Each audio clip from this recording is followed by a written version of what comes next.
My name is Erica Smallen, and today I want to read to you from Psalm 127, a Song of Solomon, entitled, Unless the Lord Builds the House.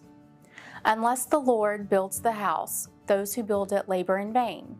Unless the Lord watches over the city, the watchman stays awake in vain. It is in vain that you rise up early and go too late to rest, eating the bread of anxious toil, for he gives to his beloved sleep.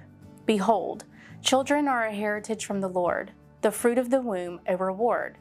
Like arrows in the hand of a warrior are the children of one's youth. Blessed is the man who fills his quiver with them.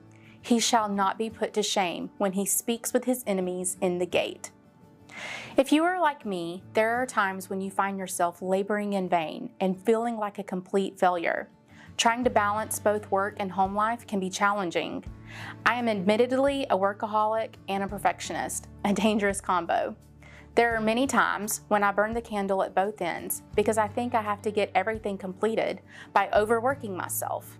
I forget what is truly my responsibility and what is a self-imposed expectation. I'm left feeling exhausted, stressed, and like a failure. I forget that sleep is a gift from the Lord and that there is nothing that happens outside of His will.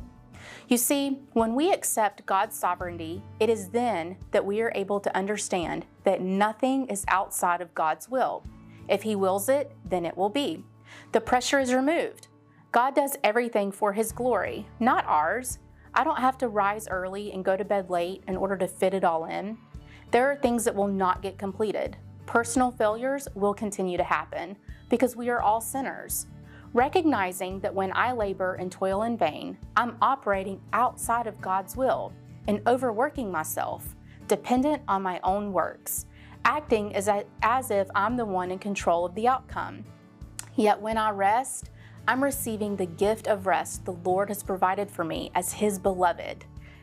James, Jesus' half-brother, tells us in James 4:15 that if the Lord wills, we shall live and do this or that. You see, Christ is our starting place, not ourselves.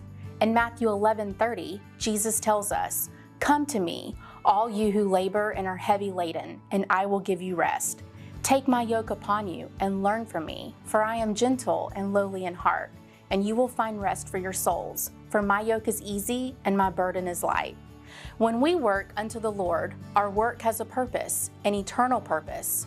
Working towards a higher purpose is the importance in Psalm 127, 3-5. These verses speak directly to the building up of a house in terms of the family unit. The direction in which Ryan and I raise our 3 children, or the manner in which we build them up, is crucial. The Lord does not give us children as a burden or chore. They are our heritage from the Lord. The psalmist tells us the fruit of the womb is a reward, meaning the way in which we guide and teach them will greatly affect the direction they take in life. Like the disciple John teaches us in John 15, Jesus is the vine and we are the branches. We produce the fruit of the tree to which we are attached. Does my fruit show that I am a branch of the Lord, or is my fruit rotten because I labor in vain and put my duty as wife and mother secondary to my job? The manner in which we train and guide our children and the time we invest in them will greatly influence the direction they take. My prayer is that you find encouragement in this passage of Scripture. Remember, the Lord builds the house. He causes the increases and the successes, not our vain laboring.